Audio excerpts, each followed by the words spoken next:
differentiation for x to the power n, and we have seen some properties of differentiation, like when we have the sum of two functions or constant multiplied by a function, etc. So let's continue ahead a little bit with more properties and formulae related to differentiation, and then I will also discuss some of the questions in worksheet 2 towards the end of the lecture. So let's begin.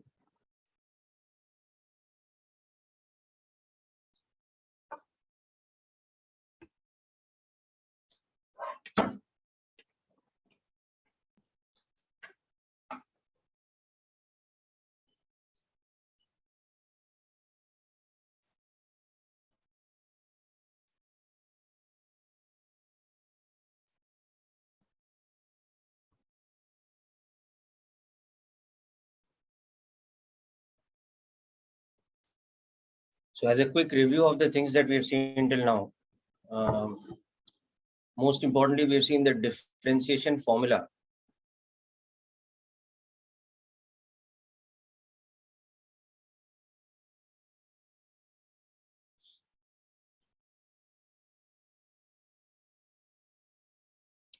The general formula, that differentiation of x to the power n is equal to nx to the power n minus 1. So for example, differentiation of x to the power 5 according to this becomes 5x to the power 4. For example, differentiation of square root of x according to this becomes differentiation of x to the power half. So that becomes 1 by 2 root x. Okay.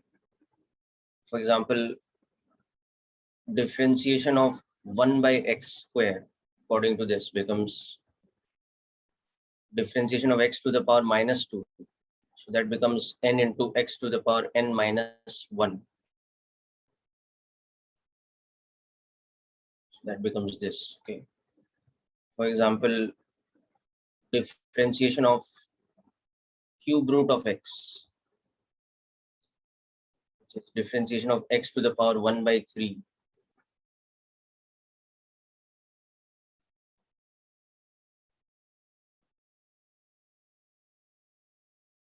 Written like this, and so on and so forth. Okay. Just start by making a note of these examples and just reviewing them. Let me know if there's any doubt in any of the examples.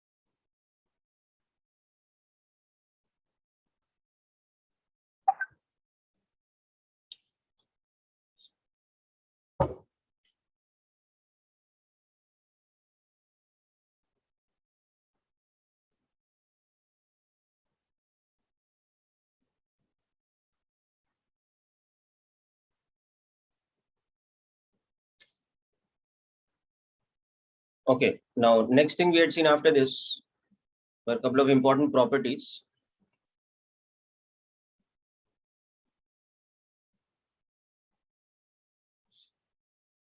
We saw that differentiation of a constant is equal to 0.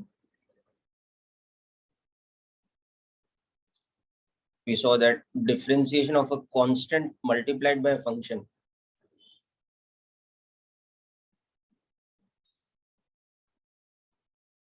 is the constant times differentiation of the function. And we saw that the differentiation of the sum or the difference of two functions is equal to differentiation of the first function plus or minus, whichever be the case, the differentiation of the second function.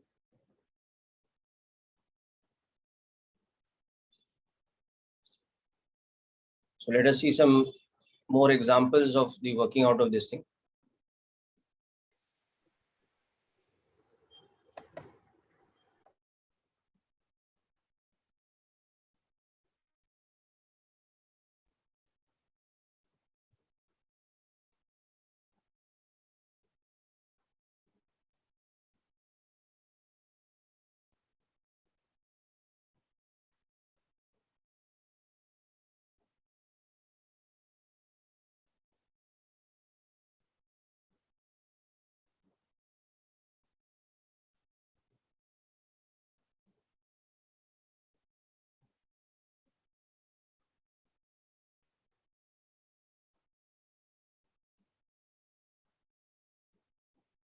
Okay, just quickly work out these 3 questions and send me the answers in the text message.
Anybody else worked out the first part? Yes, sir. Send the answer, please. Yes, sir. Yeah.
Okay, so I've got a couple of correct answers till now.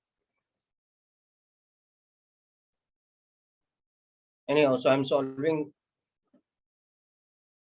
the first part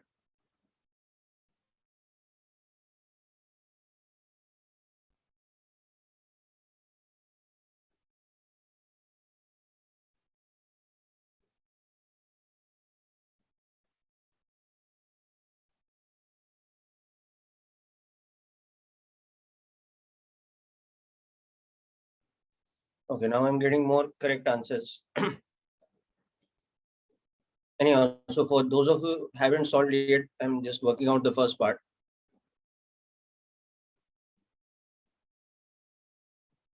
So differentiation of root x plus 2 by root x. So first step, I will separate out the terms, and 2 is a constant. Okay. Then I can express root x as x to the power half, and 1 by root x as x to the power minus half. Now I will use this formula that differentiation of x to the power n is equal to nx to the power n minus 1. So this becomes half into x to the power minus half plus 2 into minus half into x to the power minus 3 by 2. So I can leave the answer this way also.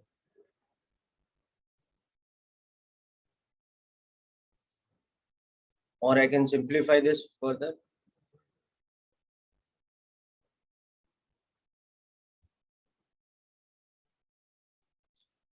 Or I can even express this like this.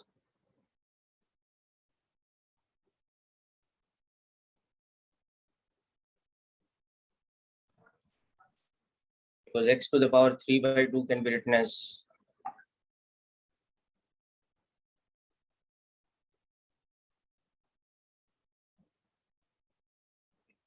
so any of these three answers are correct. In fact, I can even take LCM.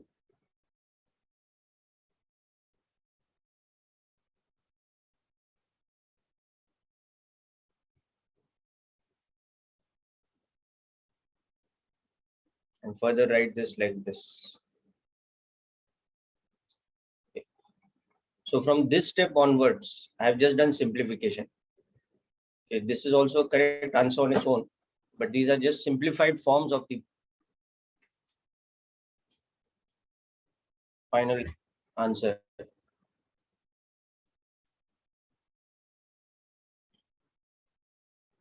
Sir,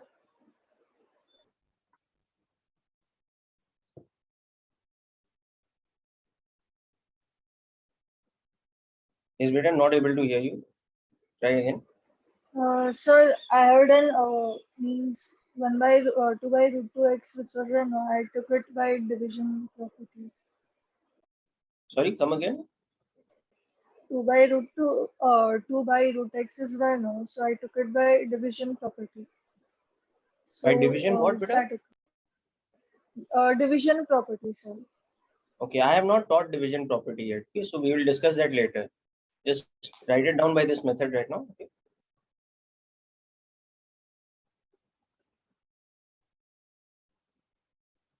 There's no need to use the division property now. It's a very simple thing over here.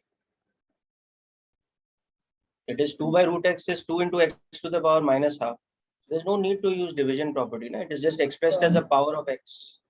Sir, we could use the property that means we could use we could cut x and we could mean divide each of the terms by root x. No, so we would get 2 root x plus x root x. Which step you are talking about? After differentiation, before differentiation? No, sir, before differentiation.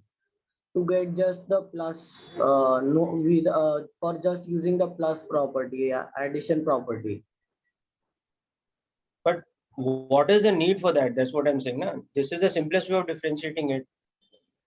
You understanding? Yes, sir. If you take the LCM and express it as x plus 2 upon root x, but to differentiate again, you'll have to separate out the terms now. Okay, sir. You understood the point now?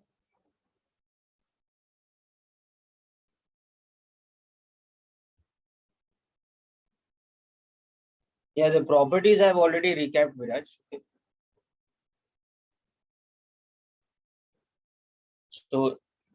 So far the properties that we've learned of differentiation, I've given you a recap of that over here. These three properties.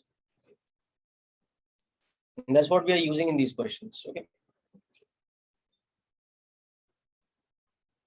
So for example, the first property I've already used, that sum of two terms. So I'm separating out the differentiation. Okay. then also the constant 2 that's coming out over here. And then the formula of x to the power n differentiation is being used. So that's all. Okay. Now, similarly, let's work out the second part. Second part is the relatively simple one of these three questions.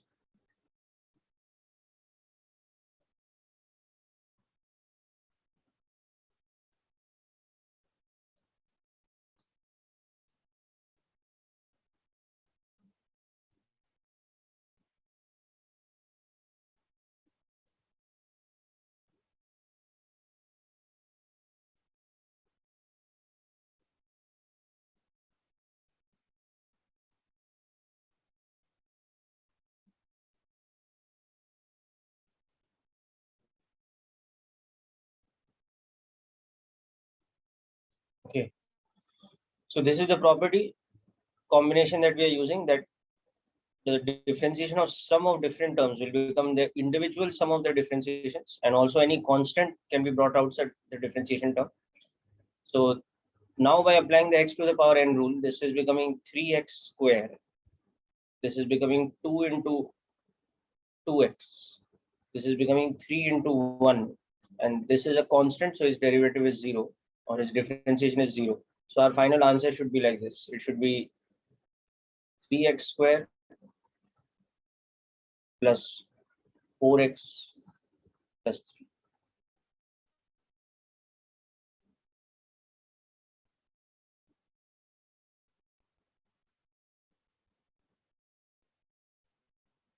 3. Sir, it should be 3x. No? कैसे बेटा? x cube का differentiation देखो ना. नहीं sir, the third part 3. We have discussed. No. Sorry, which one? The third part after before the constant term 3d upon dx. What is the differentiation of x, beta? Oh, 1. What is the differentiation of x? Tell me. 1. 1, no? So it's 3.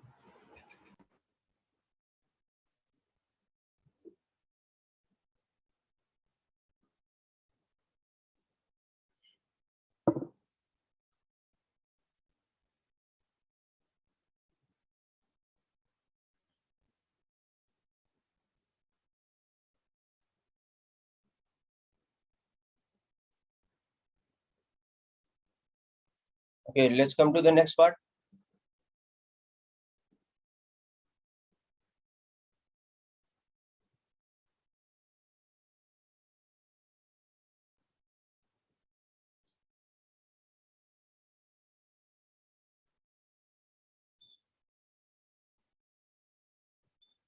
In this, you can see that we can simplify the expression first a little bit. We can write it as this. Further, this is y equal to 2 times x to the power 1 minus half, or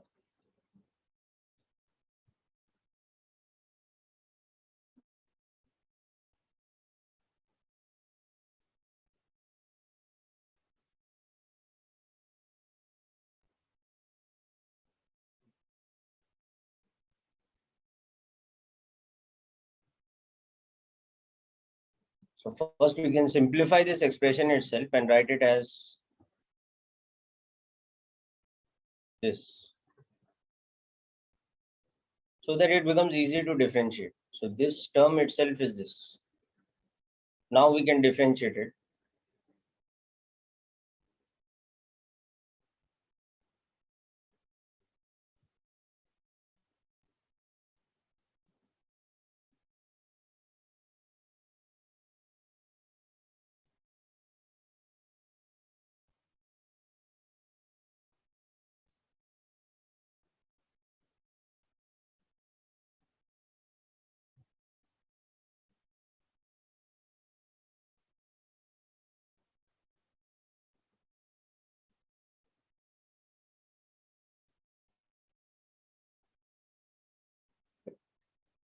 This is correct.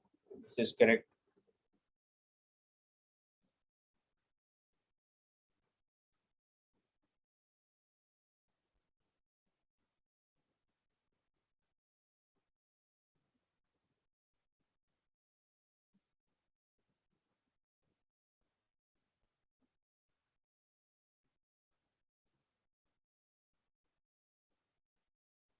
So we can leave the answer in any of these forms.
Okay, so hope these examples are clear to all of you how we solved, right? Yes, sir. Yes. Very good. Many of you have got sent me the answers correct also. Okay, now next thing we will see is some more formula and properties of differentiation. Okay, before we come to the examples from the second worksheet which I had sent you. Okay. So next thing we will see is formulae for differentiation of trigonometric functions. Okay, but before that, just one more thing. We sometimes use a short form for this term. Okay, let's understand that short term. So if y is equal to some kind of function of x, then instantaneous rate of change equals to the differentiation of that function. So in short form, this is sometimes written as f prime of x. So f prime of x is the short form for differentiation of fx, and it is also called derivative. So the term differentiation gives us the derivative of the function fx. Okay, so the instantaneous rate of change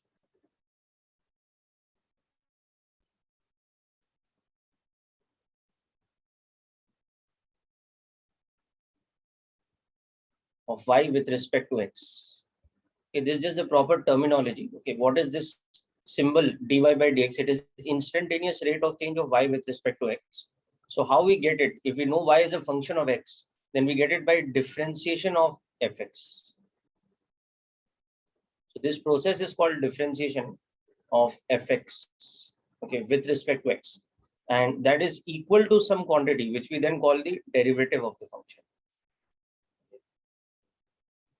So simply, if the function is, let's say, x cube, that means the derivative of the function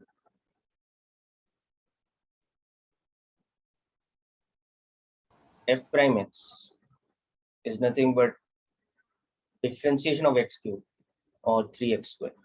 So therefore we will say that 3x square is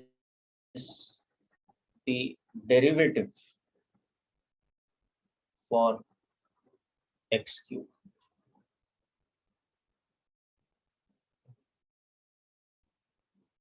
So if fx is, for example, x to the power 2 by 3, that means the derivative, okay, it becomes this, because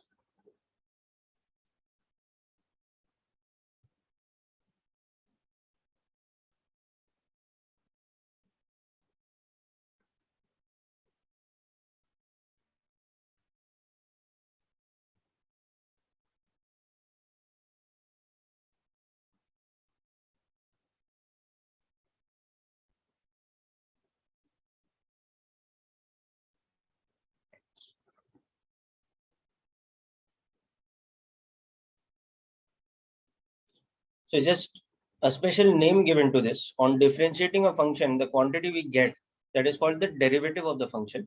And the short form for derivative of a function is f prime x. So if you see the symbol f prime x, it means it is derivative of the function fx, or differentiation with respect to x for the function fx. So derivative and differentiation mean the same thing. Or derivative is the name of the quantity we get by applying differentiation or by operating differentiation on a given function. So sir, for a linear function, the derivative would be the same as the instantaneous rate of change, right? No, for linear function, the derivative would be constant. No, beta. If our function is like this is a linear function, right? Yes, sir. So the derivative of the function, if fx is mx plus c, what is the derivative of it? Is differentiation of this, that would be m. Yes, sir. Alright. So one pattern you can notice is that whatever the power of x in a given function, maximum power of x, then its derivative has that -1. So if our function is quadratic, then the differentiation is linear. If our function is cubic, then the differentiation of that is quadratic. Okay. So for example, if the function is quadratic, ax square plus bx plus c, then the derivative of this function will become how much? It will become 2ax, correct, plus b. Okay. So if the function is quadratic, we can see that the derivative is linear. If the function is cubic,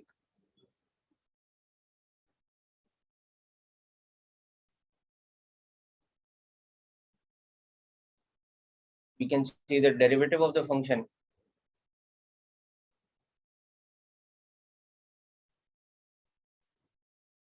becomes quadratic in general.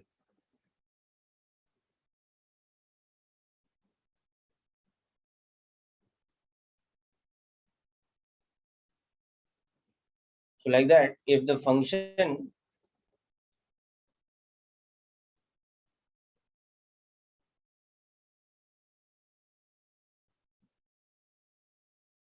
is what we call a polynomial of degree n,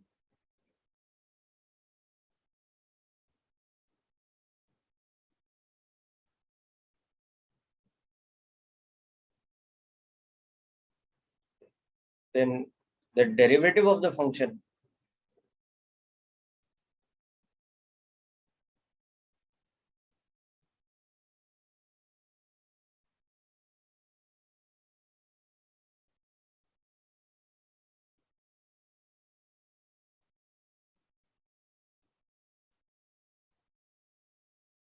so the derivative becomes a polynomial always of degree 1 less.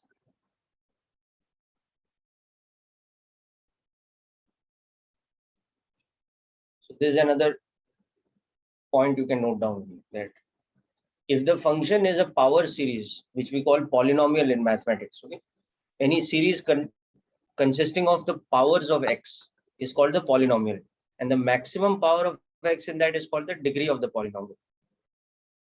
So if the function is a polynomial of a certain degree n, then always the derivative of the function it becomes a polynomial of degree n minus 1.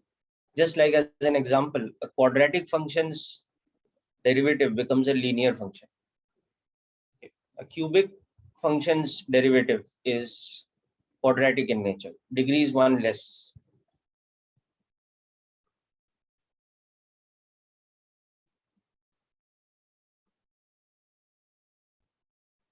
Sir, can you please explain the notes again?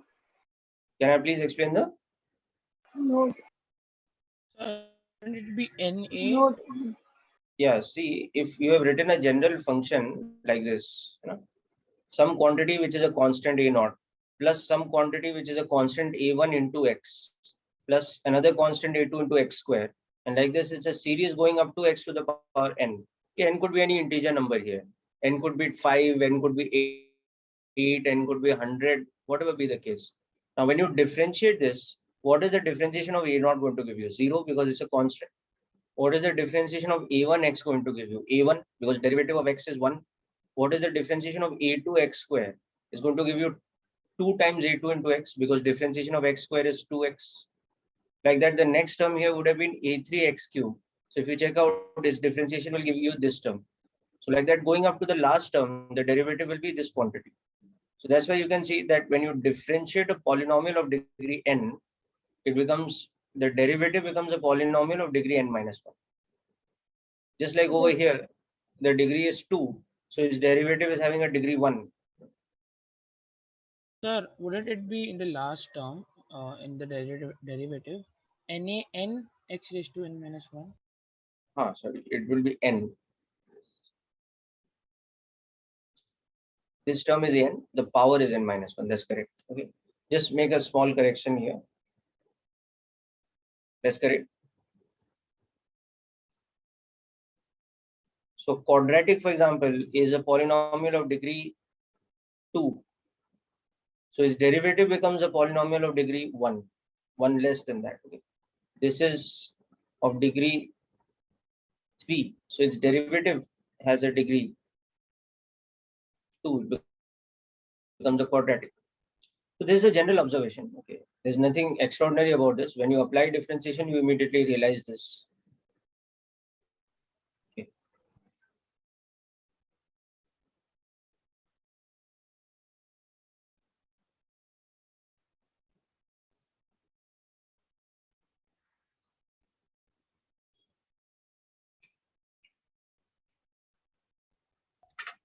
Sir, Yes. sir, so the last question that you gave in the worksheet 2 was based on this, no? Yes. It was based on this idea that if we had, usme kya tha, the derivative was having square term, right? Square term, linear term, and constant. It was ax square plus bx plus c. Then the function itself must have been what type of function? It must have been cubic function. Understood, no? Yes, sir. Okay. Okay. Let's move ahead. Now we will see some more formulae of differentiation.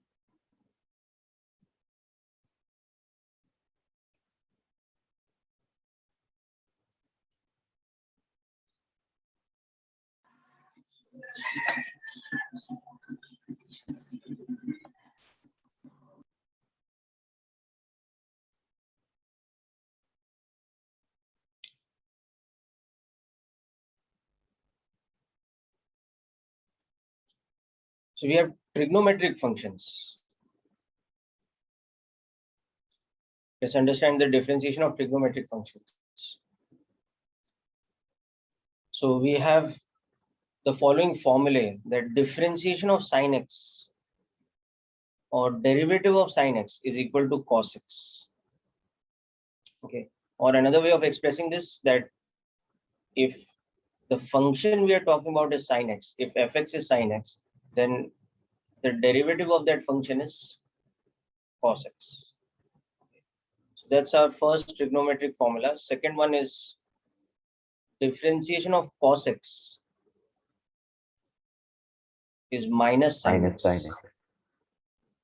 The next one, differentiation of tan x is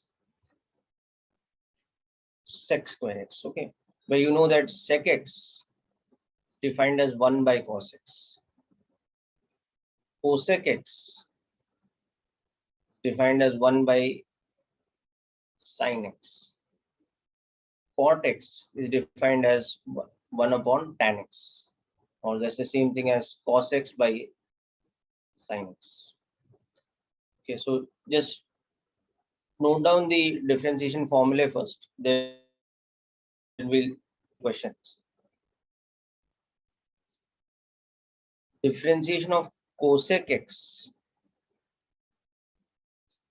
is given by the formula minus of cosec x into cot x.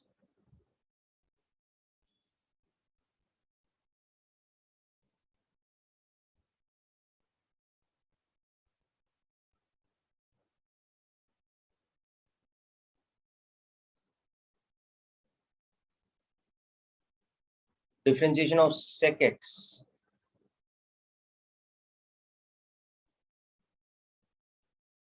given by the formula sec x into tan x. Differentiation of tan x is given by the formula sec square x. So you have to remember these formulae, just like the basic formula of differentiation of x to the power n we had seen earlier.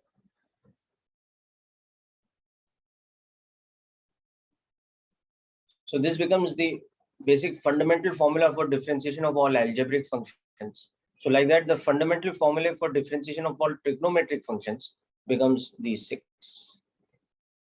Sir, you wrote tan x function 2 times. Oh, sorry. That last one should be cot x. Yes, that's correct. So differentiation of cot x, rightly pointed out, that tan x was already written above. So cot x's differentiation is given by the formula minus of cosec square x. Okay. So note down these 6 formulae and let's look at an example question. Find the derivative for the following.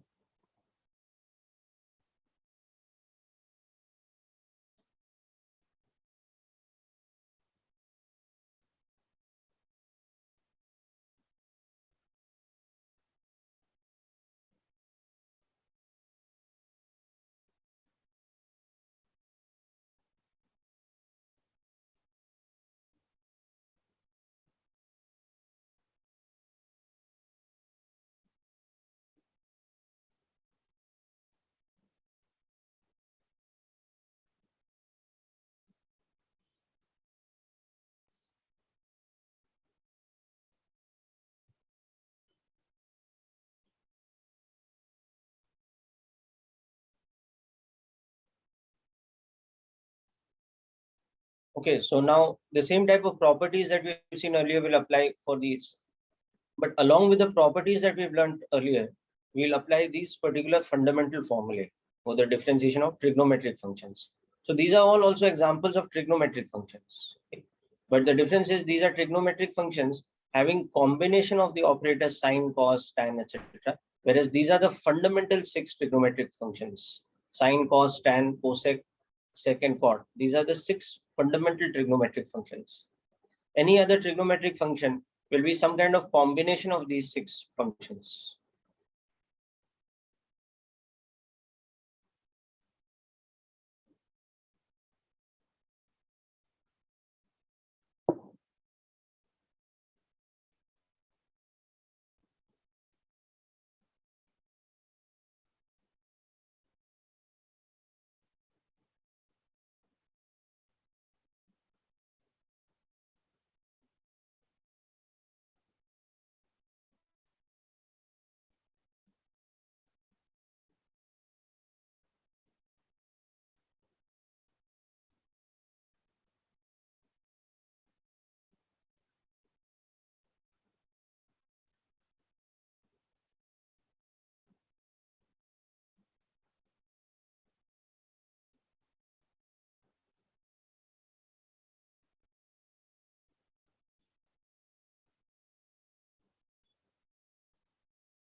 Okay, very good. Vansh, Vedant,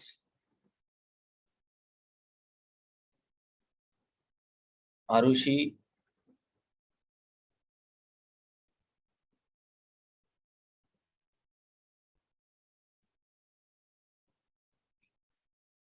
Avi, your answers are correct.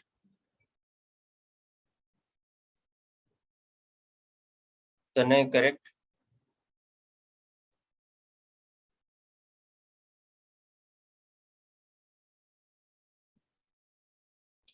Okay, so I'm first putting up the answers.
Sir, Yes. sir, cosec x is 2 cosec x cot x. No, so how could sec x become cosec x? Because 2 by cos x would be 2 sec x. No. Yes, that's correct. So this should be Sec x tan x. sec x tan x. That too with a plus sign. Okay, that's okay now.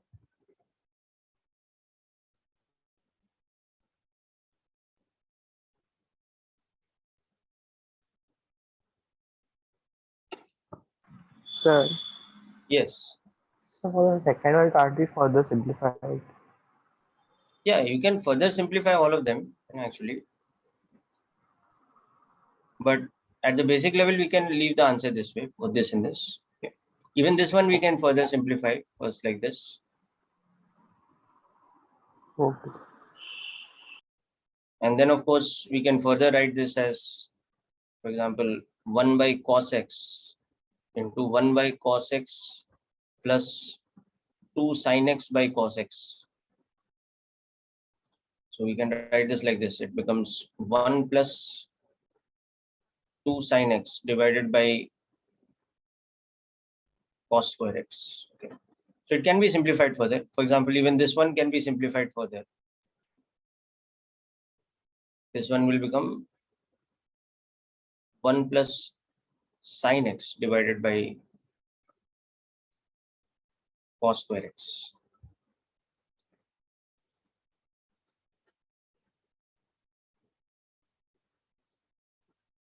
Okay, so hope the basic method of solving these questions is clear to all of you. So can you please Yes. explain how the third one first step? Okay. How the third one is solved. Okay. So third one, again, we have just made use of, first of all, trigonometric relations. Okay, that when we write y as sin x plus 2 upon tan x, that is the given value of y. We can also write this as, sorry, upon cos x, not tan x.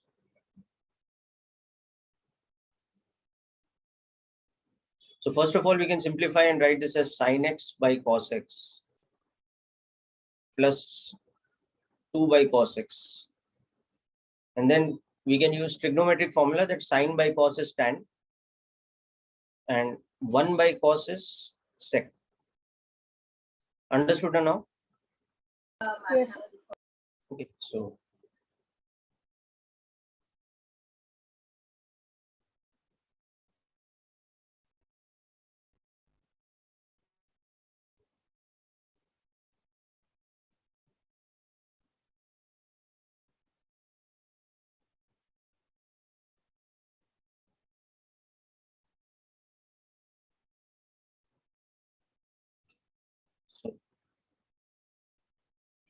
and then this can be further simplified like I've done above.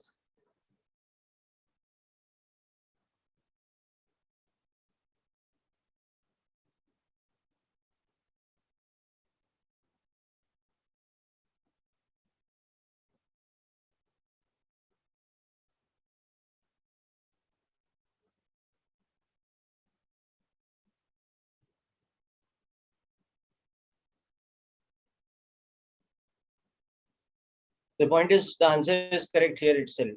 Okay. The rest of it is simplification. This step, this step. Sir, but we have already formula for sin x and cos x now. So can't we write cos x plus 2 upon minus sin x? Can't we write which one? In place of sin x, we can write cos x. So cos x plus 2 upon minus sin x. No, but this is sin x plus 2 divided by cos x, no, beta. So how can we differentiate the sin x term in the numerator directly? You understanding? If we differentiate this directly, the differentiation operator will not go to the numerator, no? Because there's also division by cos x. You following, Okay, beta? so sir, if it is a proper different identity, then only we can write it as cos x. Yes. Okay, sir.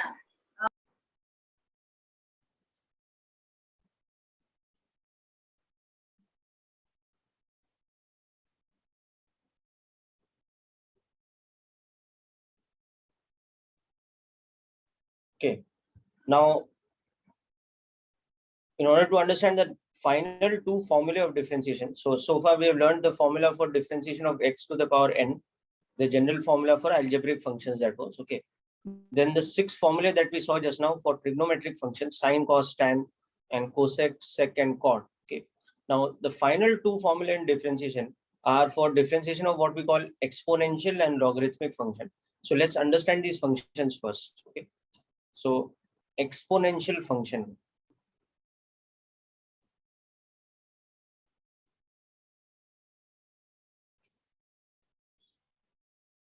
And its derivative.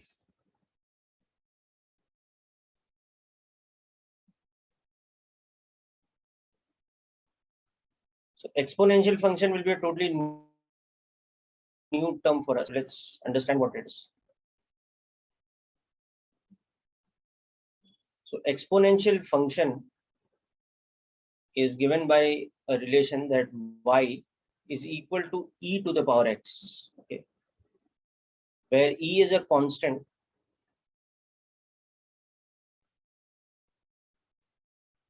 Okay.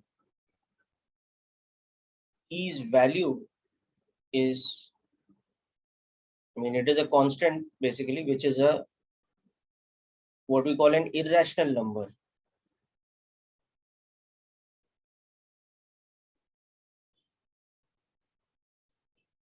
Of approximate value.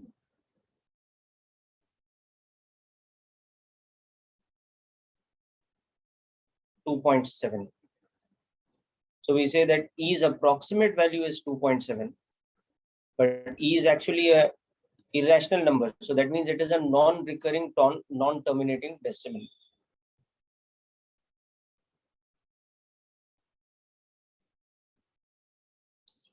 So irrational number, as you know,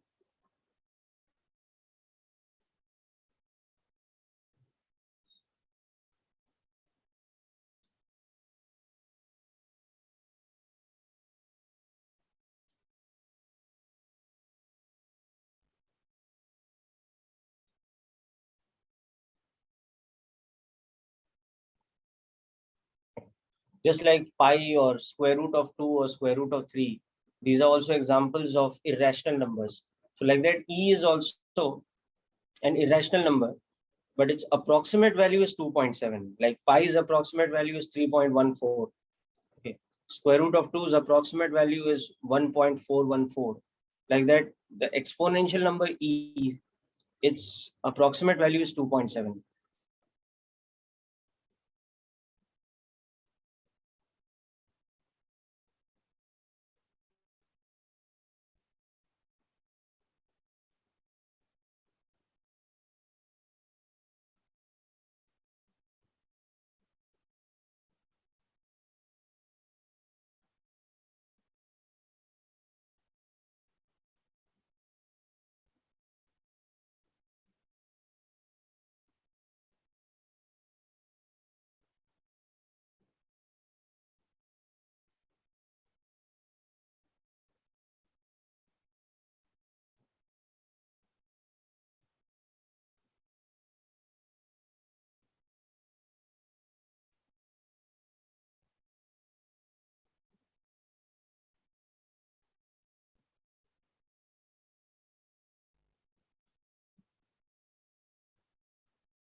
Okay, now let's understand the behavior of this function as far as graph is concerned. Okay, I did not give you the trigonometric graphs because I'm sure you have done them in trigonometry in maths. Okay, but just as an example, you have seen, I'm sure, trigonometric functions graphs in maths earlier.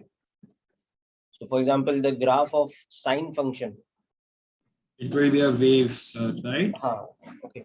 So I'll just give a couple of random examples of trigonometric graphs.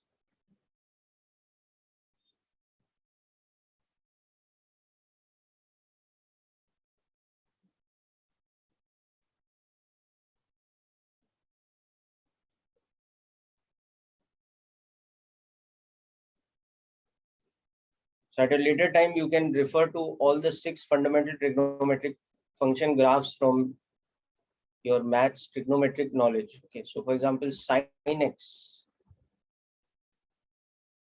it's a repeating kind of graph, what we call a periodic graph. 0 to 2 pi or 0 to 360 is the fundamental period, and after that it repeats itself.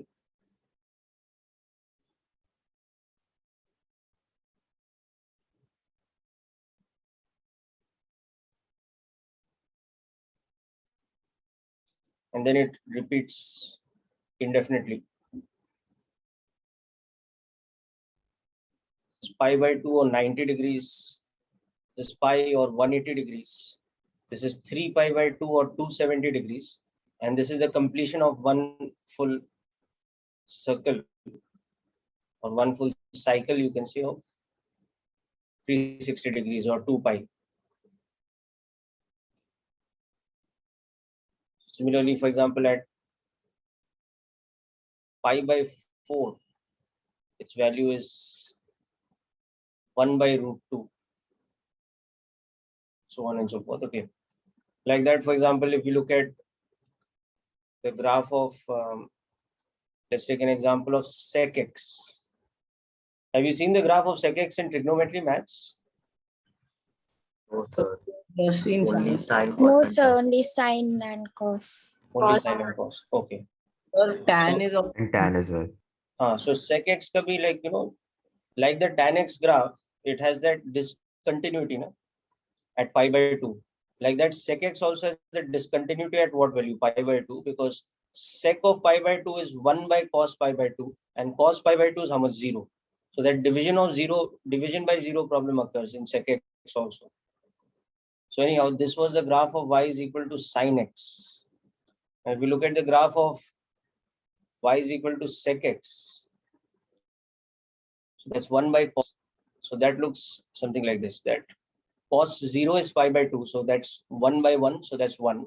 But as x goes from 0 to pi by 2, sec x goes from 0 towards infinity, sorry, from 1 towards infinity. It's this kind of a graph. So at pi by 2, it becomes undefined. Then between pi by 2 and 3 pi by 2,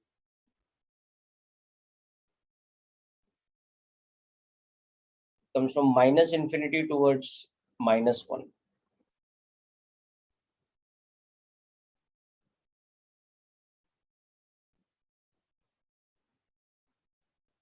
Then again it goes to minus infinity. So this is at pi.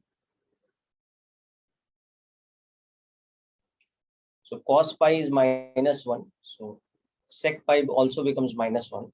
But then as x goes to 3 pi by 2,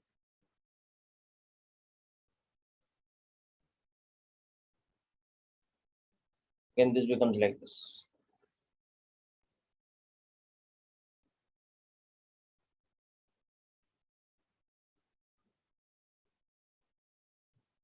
And again it comes back to 1.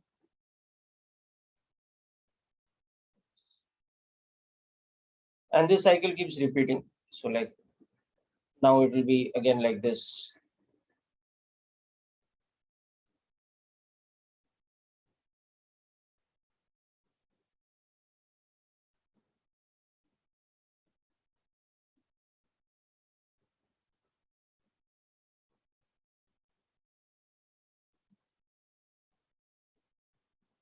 So on and so forth. Okay. So it's not really essential to memorize all the graphs, but at least the sine and cos graph you should know for your physics applications in future also. Like when we apply calculus in future chapters like oscillations, etc., it will be important, oscillations, then waves, etc. So it will be important for you to keep in mind the graph of sine and cos at least.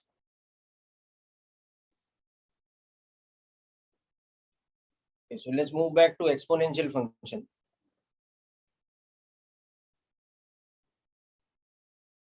So like this, the graph of exponential function is like this. Now, for example, you can see here that y is equal to e raised power x. At x equal to 0, what is the value of y? 1. 1. Any quantity, yeah, to the power 0 is 1. Okay. At x equal to 1, for example, the value of y is e, is 2.7. approximately 2.7. Okay. Then at x equal to, let's say, 2, the value of y is e square, which will become approximately 8.6 or something. Okay. At x equal to, for example, 50, the value of y is e raised power 50, which is extremely high. It's a very large value. It's kind of like 2.7 to the power 50. So it's a very large value. Similarly, if I look at x equal to minus 1, the value of y is e raised power minus 1 or 1 by e, which is going to be approximately 0.3. Okay. At x equal to minus 2, the value of y will be 1 by e to the power minus 2. So that's 1 by e squared. So its value will be 0.1. And like that, if I take x as a very large negative number, the value of y is extremely small. So this becomes a very small value. Sir, So can we say tends to 0? Yes. Okay. So now from this pattern, we have two things, that when x tends to infinity, then y also tends to infinity. So before we come to the negative numbers, from this you can see that here if x tends to infinity, then y also tends to infinity. Okay. But from this trend, we can see that if x tends to minus infinity, okay, then y tends to 0. Okay, so just imagine an even larger negative number, like minus of 10,000 or something. So y will become 1 by e to the power 10,000. So it will become so small that for all practical purposes, it's tending to 0. Okay. So just note down this set of values, then we'll see how using this we can understand the graph of y is equal to e raised power x. Okay. Now one thing you'll notice that the value of y is positive for all values of x. So whether x is negative, so for x ranging from or belonging to the set of minus infinity to infinity, or we can say that x is like this, in between infinity and minus infinity, y equal to e raised power x, it never actually becomes 0, it tends to 0. Okay. Or y never becomes a non-positive number. Y is always positive. So no matter what the value of x, from minus to plus infinity, y is a positive number, greater than 0 or less than infinity. Okay, so that's another one of the properties of this exponential function.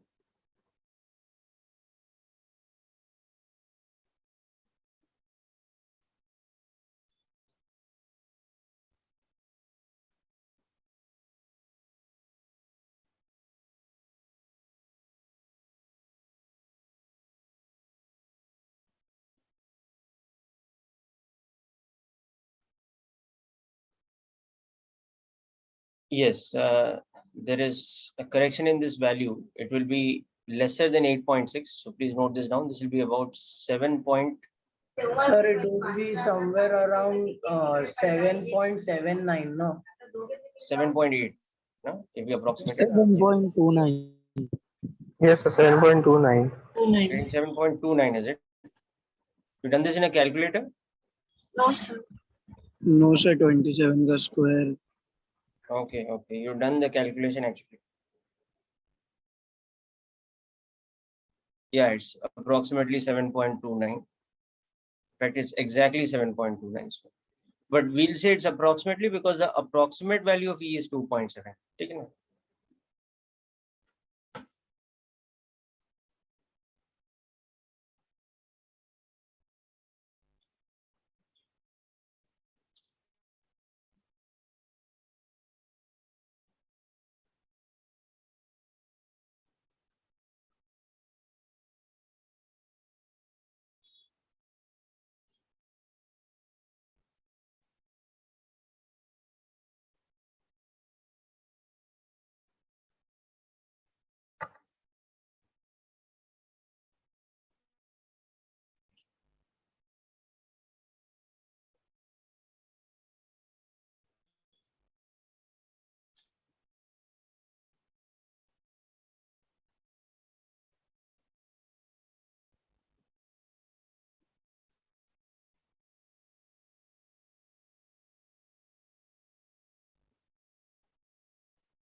Okay, just a minute, people just got disconnected. So let me share the screen again.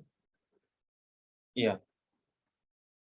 Now, next thing, based on these values, we will check out the graph of the exponential function.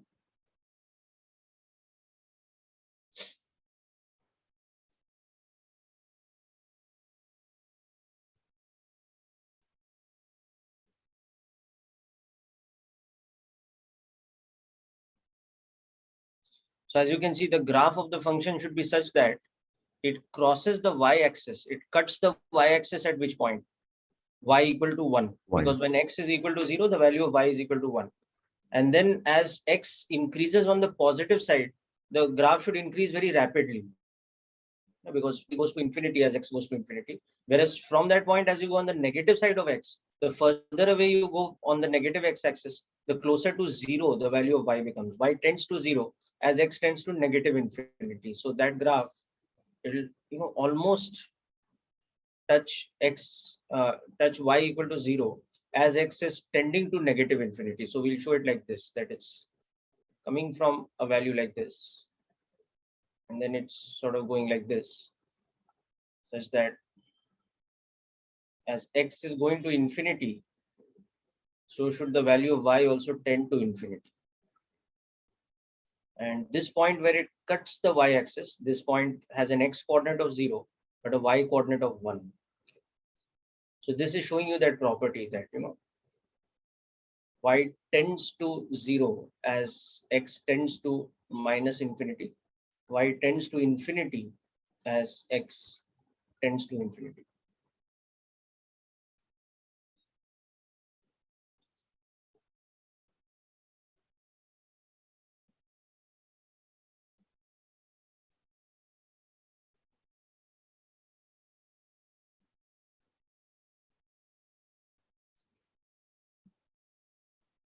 Now we come to what is important for us in this chapter, the derivative of this function.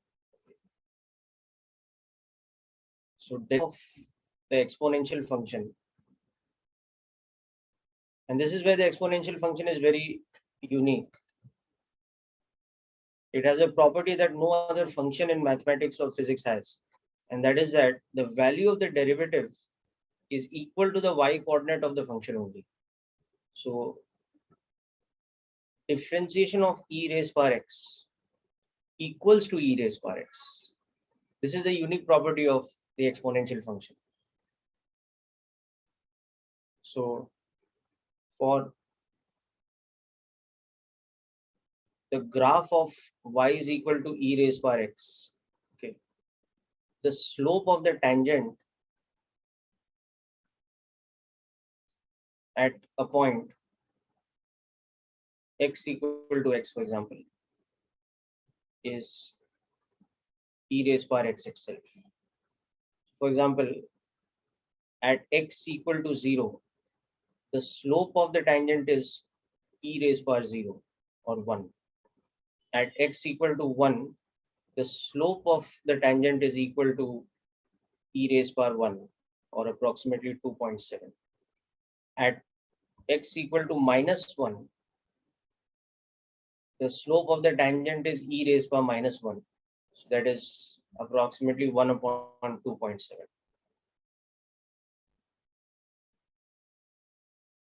So again, that exponential curve has this property that if you look at the slope of the tangent at various different points,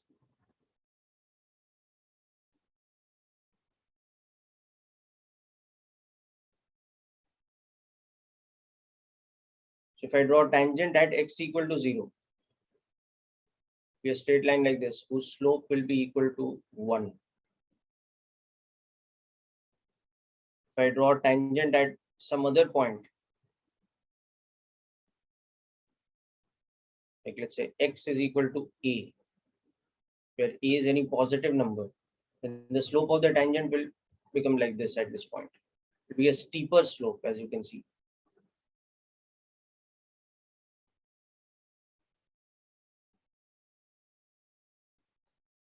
Whereas if I draw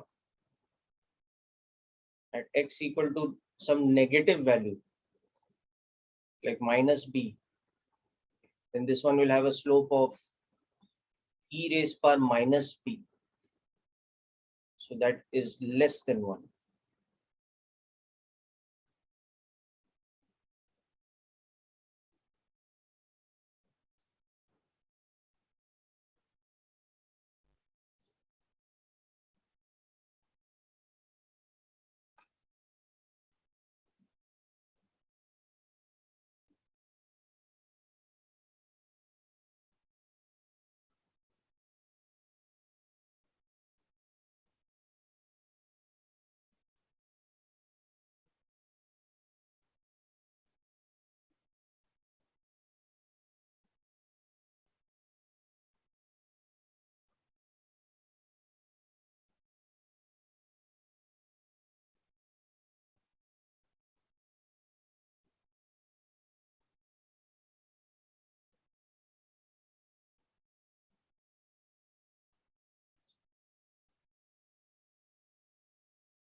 Okay. So now similarly, the last of the formulae is related to what we call the inverse of this regular function. Okay. The exponential function, which is the natural log function. So you people are familiar with logarithm in maths, right? Yes, sir. No, sir. No, sir. Logarithm in maths, you must have done at 9th, 10th level. Sir, only No, sir. IIT had that in the syllabus, but CBSE did not have. Okay. So we only had the expression of the log. Okay. So And in how to general, what convert is it the into meaning of log? exponential? Let's understand. Okay. So log is an operator. It's an operator such that it has two things. Okay. It has something called a base, which is basically a number. Okay. And x is the independent variable. So if y is equal to log x to the base b, it means that x is equal to b to the power y. So for example, if we have log to the base 10 of 100, what is the value equal to? Okay. So if the value of this is equal to y, it means that 100 should be equal to 10 to the power y. So that means y should be equal to 2. 2. So this is the meaning of the log operator, logarithm operator. Similarly, if we have log x to the base 2 is equal to 3, then x's value is how much? So we understand here that x should be equal to 2 to the power 3. So x should be equal to 8. Okay. Sir, can you explain the above one again? But can you speak a little louder? I could not hear you. Sir, can you explain the above one again, log 100? Arushi, I'm not able to hear you, beta. You have to speak a little bit louder. Just come closer to your microphone and speak. Sir, can you hear me now? No, beta, I can't hear. Sir, I'll text you. Yeah.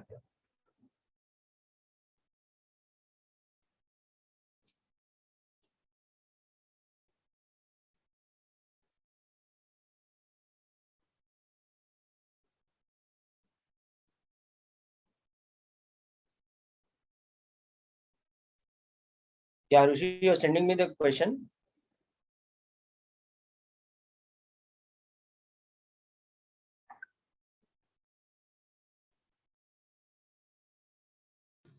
Sir, I've sent. Yeah, above example again. Okay.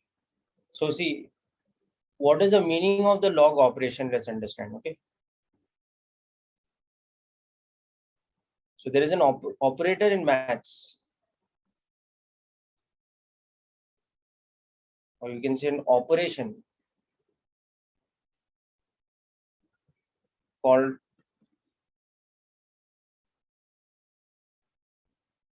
logarithm. The short form for this is log. Okay. Now when we apply this operation, we write it like this, that if y is equal to logarithm of some number x. Now the logarithm operator also involves something called a base. So b is called the base value of the log operation. Okay. And that base value is basically a number. Then it implies that x is equal to that base value to the power y. So this is the meaning of that operation. Okay. Y is equal to log x means that x is equal to the base to the power y. Okay. So for example, if y is equal to log 9 to the base 3, it means that 9 should be equal to 3 to the power y, or that means the value of y should be 2. Okay. If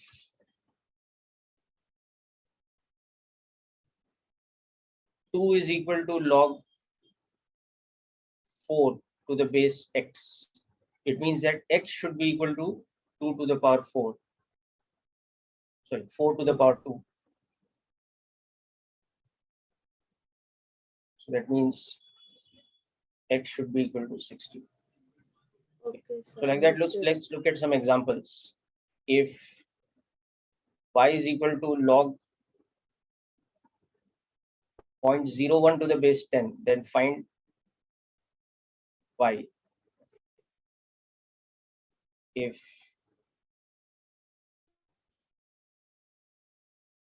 b is equal to log x to the base 10, then find the value of x. Okay.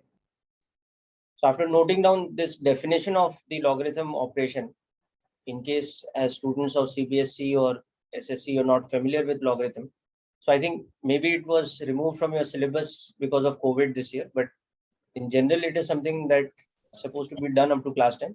So it doesn't matter. You just note down the definition. And as we learn more, you will get familiar with this. Okay. You will be learning this in maths also, logarithm. So don't worry.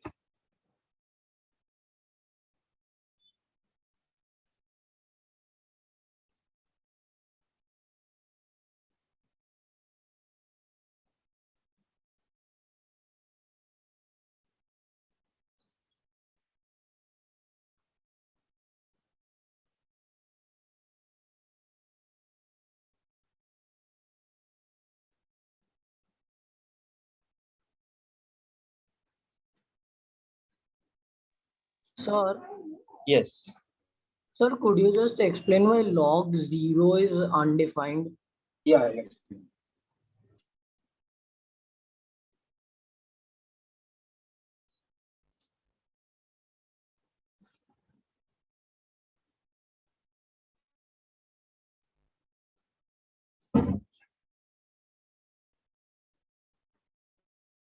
Now, if you think placing x with 0 na, in the above definition, you can see why it is undefined.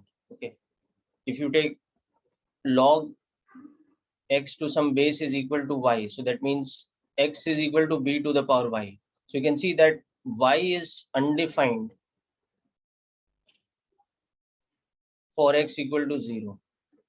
You understanding the point now? Yes, sir. Okay, that is why it is undefined. Okay. Very good. You have given the correct answers. Harsh, Vedant, Aditya, Tejas. Achha, just one point we have to understand here, that we take the value of the base as a positive number. Okay. Should not take the base as a negative number. P is greater than 0, or it's a positive number.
Sir, I have sent you answers. Yeah, I'm checking all the answers.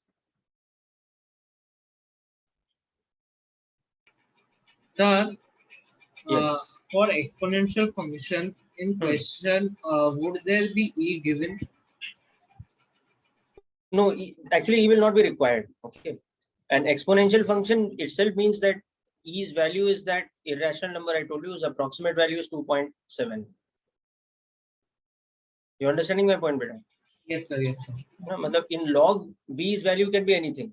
In log function, B's value can be anything in general. So the base has to be given to us. Like in these examples, I've given the value of base. Okay. But in exponential function, E is not a variable. I mean, E cannot be some other number. E is a fixed number whose value is approximately 2.7. Okay, sir. Understood now? Okay. So I'm just sharing the answers. Most of you got these correct. Okay. So here, y should be equal to how much? Y should be equal to -2. -2. Okay. Here, x should be how much? 10 raised power 3. So it should be 1000. Or 10 to the power 3. Okay. Here, 16 is equal to 2 to the power y. So y is equal to how much? 4. 4. Okay. Because you know that 16 is equal to 2 to the power 4. And here x is how much? 2. 2. Very good. Okay, x is 2 because you know that root 2 to the power 2 is equal to 2. Okay.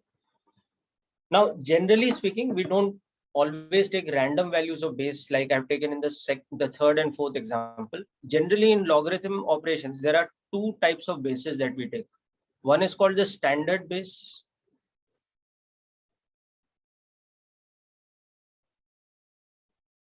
For log operations. Okay, which is the value of base as 10. So for example, the log tables that you see, okay, or if you use a scientific calculator and use the log operator in that, the base is 10. So in general, the symbol log will be implying that it is log to the base 10. Standard base. So if a question doesn't give you any base, okay, so for example, if it just says that, okay, y is equal to log of, let's say, 0.1. So we will interpret this as that y is equal to log to the base 10. So that is equal to -1. So you can also think of this like a default value. If the base is not given, the default value that we take is 10.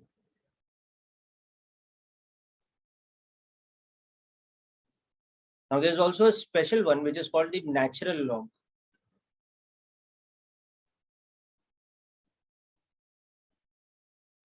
And this is given a special name to show that it's natural log. It is given with the name Ln. So this stands for natural log. So Ln is basically log to the base e, where e is that exponential number 2.7. Okay, so y is equal to Ln x implies that y is equal to log to the base e of x. So x is equal to e raised power y. So Ln x and exponential function are what we call inverse of each other. If y is equal to Ln x, that means x is equal to e power y.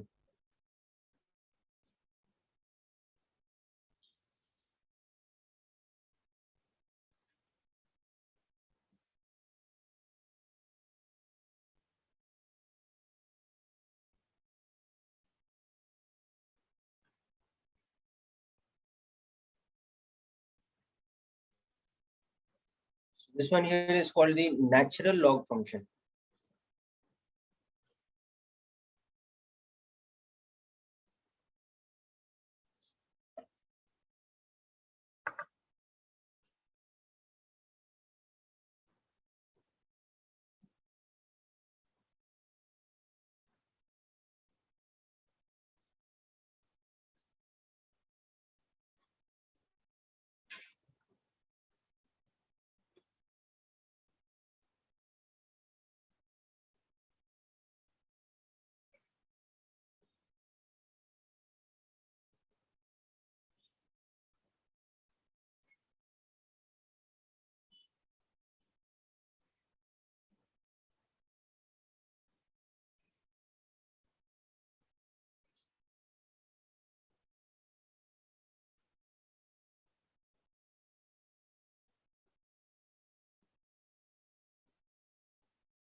Okay, so now let us understand what we call the natural log function in terms of graph and in terms of this thing, in terms of differentiation. Sir, Yes. can you just scroll up for a second? Yeah. Thank you, sir.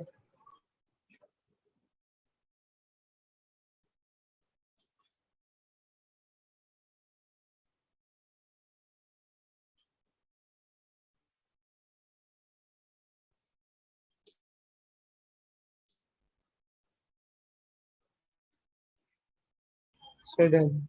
Okay. So just to answer some of the questions on text message, the difference between natural log and standard log function. Okay. So when we use the notation y is equal to log x, okay, then we are assuming that this is the standard log because we are using the symbol log.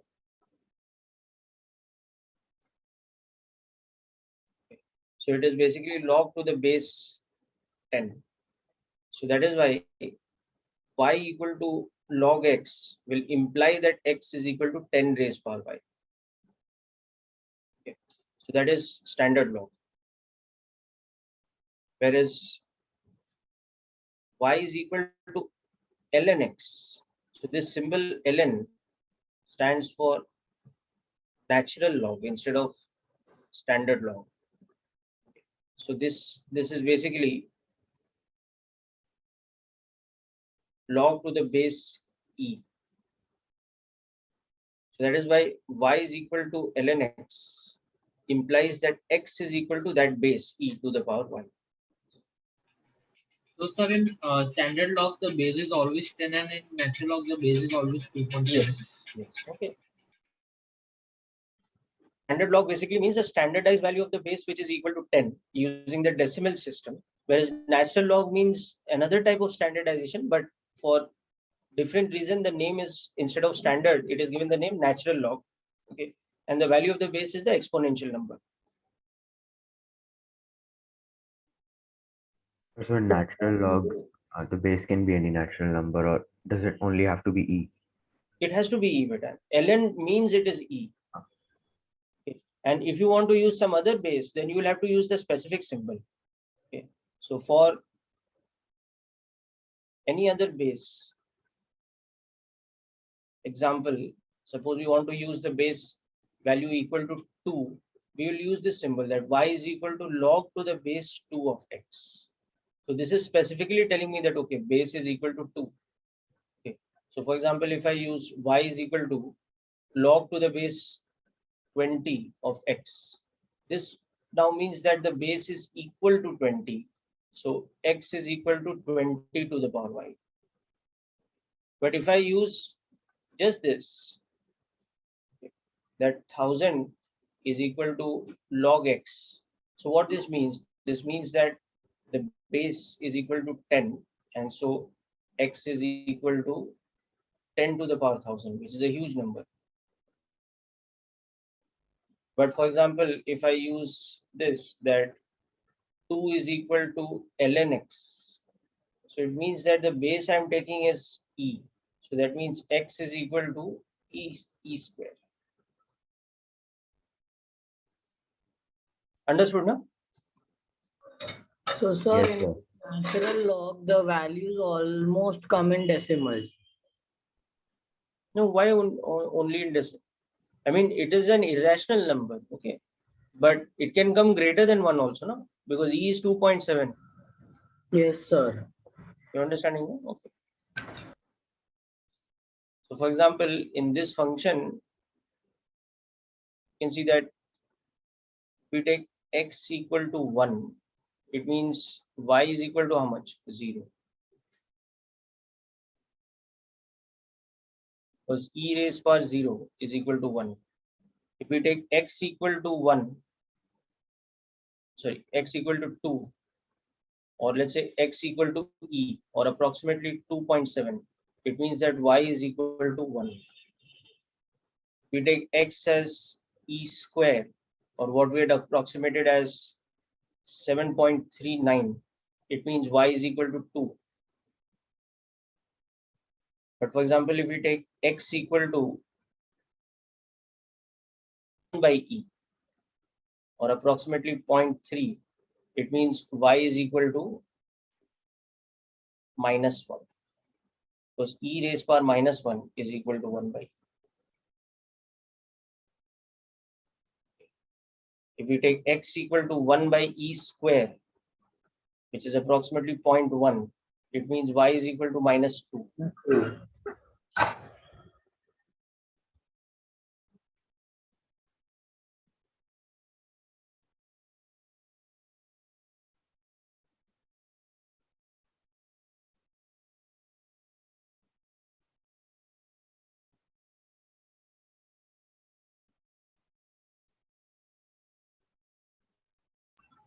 So that is 7.29. Sorry, that is 7.29. 7.29. So you can take it approximately 7.3 also.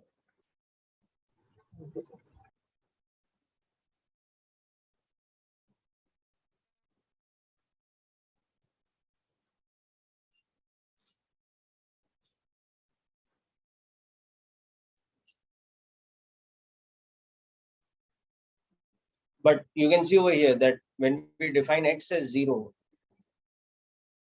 y is undefined. Okay, so therefore, for the function y is equal to ln x, x must be greater than 0. We can't define it as 0 at 0 or at negative values of x, because no power of no power of e can be 0 or a negative value.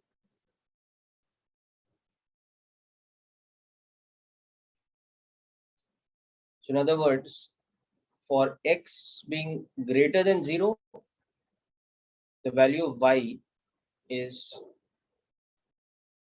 between minus infinity and infinity. Because you can see, for example, now we make x as 1 upon e raised power 50. So basically x is almost tending to 0. It's very small value. Y is becoming minus 50. So y will tend to minus infinity.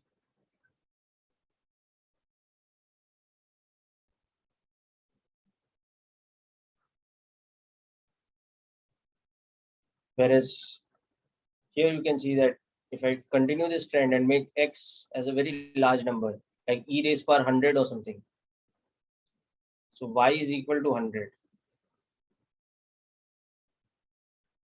So from here, as x tends to infinity, y will also tend to infinity. So that's how we have this.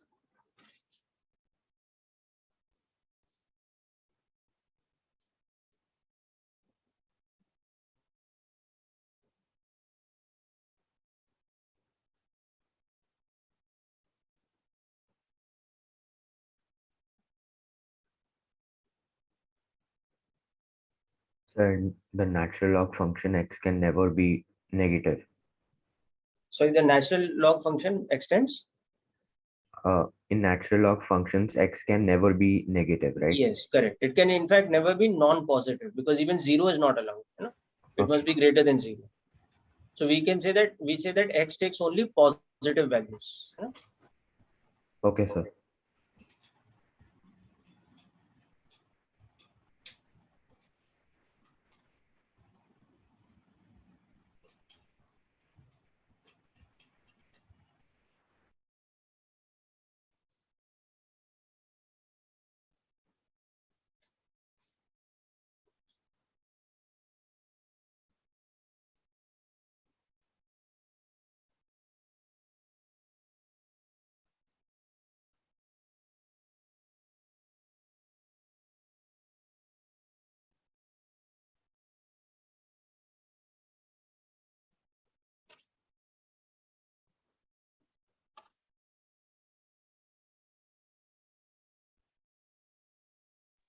Sir,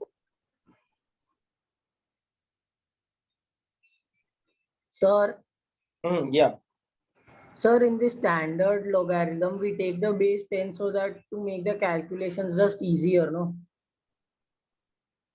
Rather than easier, it's more about using the decimal system in standard log. Okay. Okay, sir. So the reason why we take base 10 in standard log is so that we can use the decimal system. The decimal system is like, that 0.1 is 10 raised power minus 1, 10 is 10 raised power 1, 0 is 10 raised power 0, that system. Whereas natural log, we use e because of the unique feature that the exponential function has. And what is that unique feature? That derivative of exponential function is itself. Differentiation of e raised power x is e raised power x. So for using that property. Understood the point now? Yes, sir. Okay. So next, let's look at graph and derivative of exponential function.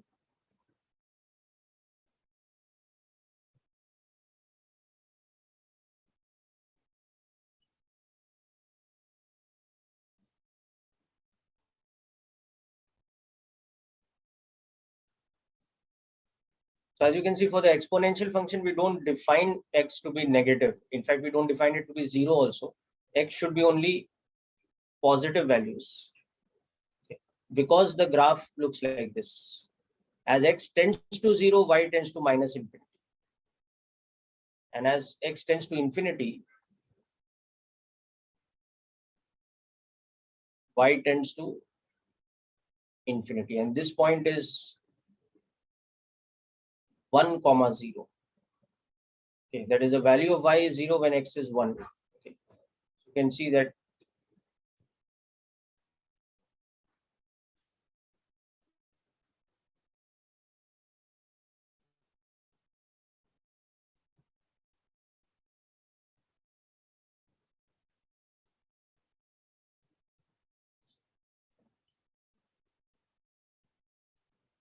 this. So for example, if we take the value of y x to be e, or approximately 2.7, you can see the value of y is becoming 1. But for example, if we take the value of x to be 1 upon e square or approximately 0.1, the value of y is becoming like -2. And the graph is like this. Now, most importantly, differentiation of the function ln x is given by 1 by x.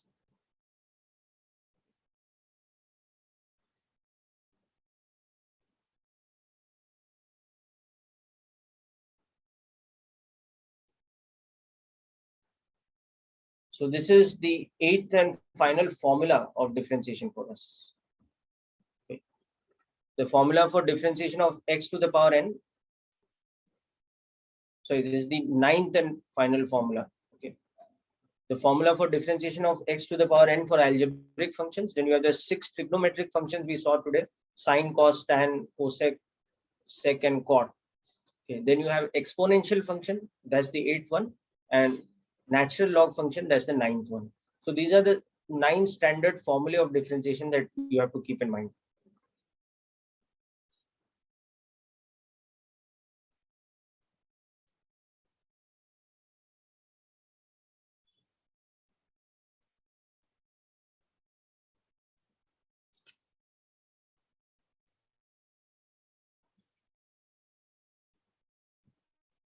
Okay, so let's just do a couple of example questions using this. Okay, so if y is equal to 2 times e raised by x, then find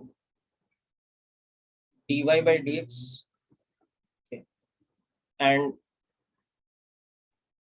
the value of its derivative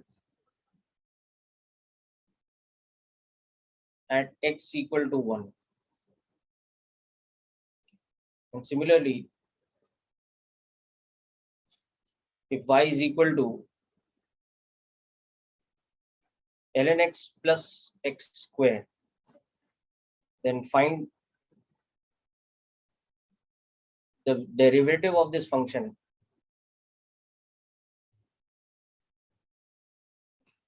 and the value of the derivative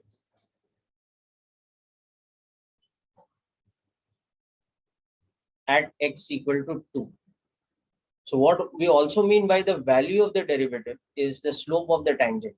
It's the same thing as slope of tangent equals to the value of the derivative.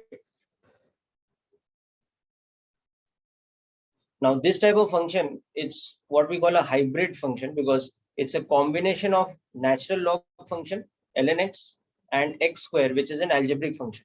So we can neither say it's logarithmic function nor we can say it's algebraic function. It's a hybrid, or sometimes it's also called transcendental function because it's a combination of 2 types of function.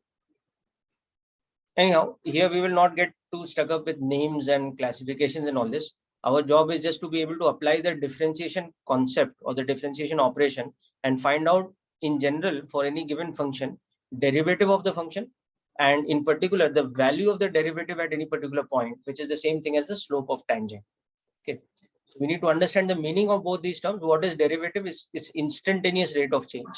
And what is the value of derivative at some point like x equal to 1 or x equal to 2 or whatever? It is the value of the instantaneous rate of change at that particular point. So that means it is the slope of the tangent to the curve at that point x equal to 1 or x equal to 2 or whatever. Okay.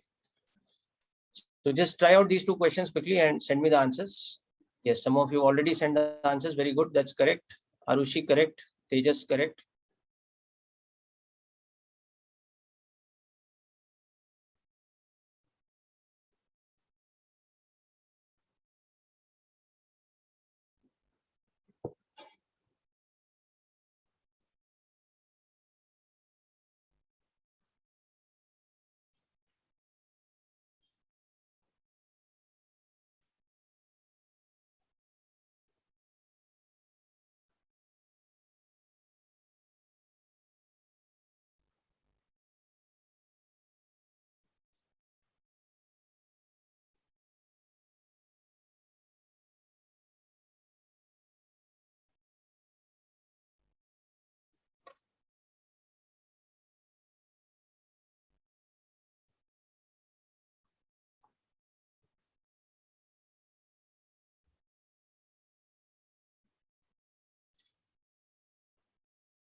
Okay, very good. Harsh, Vedant, Arushi.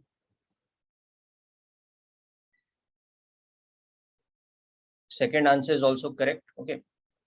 So let's see how we tackle these kind of differentiations. Okay. So in the first one, for example, along with the standard formula of differentiation of e raised power x, okay, I will also be using the property of differentiation. So the two things I'll be using here is that differentiation of e raised power x is e raised power x. Okay, this is the standard formula. Okay, and differentiation of constant into function is equal to constant times differentiation of the function, or we can write it as c into f prime x. This is a property of differentiation. So using these two things, we can now solve this. Okay, so we are given y is equal to 2 times e raised power x, means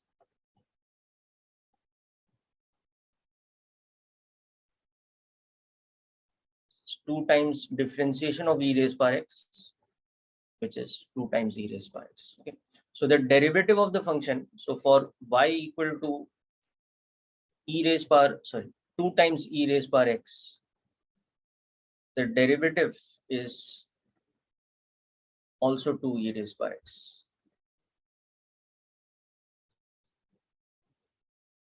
So that's the first thing. Okay, and then the next thing you can see that at x equal to 1, it is 2 into e raised power 1, or approximately 5.4. So this is the value of the derivative at point x equal to 1, or in other words, it is slope of tangent at x equal to 1. So this was the first example.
Sir, in this sum, we did 2 into 2.7 the whole raised to 1. Yes. So we did 2 into 2.7, which is 5.4, right? Yes, 5.4. Yes, 2.7 into So 5. sir, is it 15.4 or 5.4? I'm not able to 5.4. know. This is 2 into 2.7, that is equal to 5.4, right? So sir, this is But the again, it's an approximate value, because remember, E's approximate value is 2.7, not exact value. Okay, clear now? Yes, sir. Okay. Now let's come to the last thing. This one, differentiation of ln x plus x square. So here I'll be using two separate properties. I mean, two separate formulae and one property, right?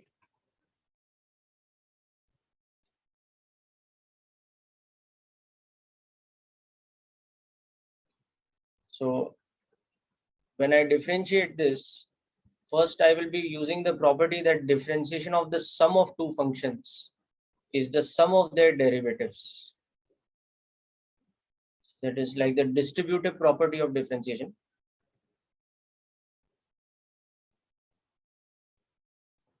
And then I'll be using the ln x formula of differentiation 1 by x and the x squares formula 2x. So the derivative of the function is this. You can simplify this also, but it's not really necessary. So this is the derivative of the given function,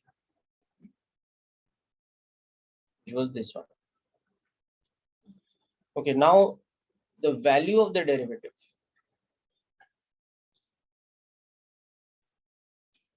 at x equal to 2, which is the slope of tangent,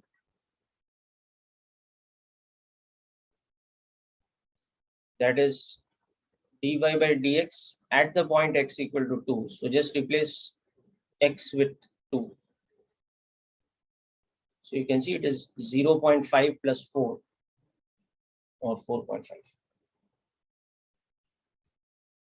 or 9 by 2 or whatever.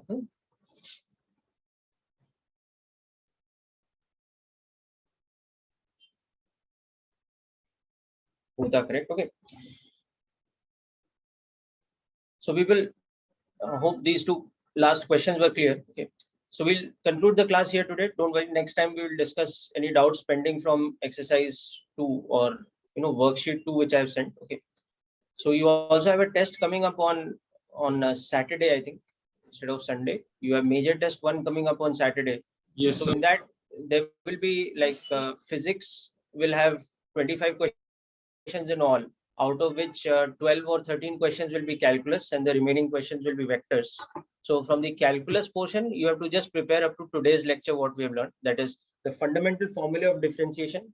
That is all the x to the power n type of applications and sine, cos, tan, etc. The 6 trigonometric functions and all that. and the application of properties. Okay.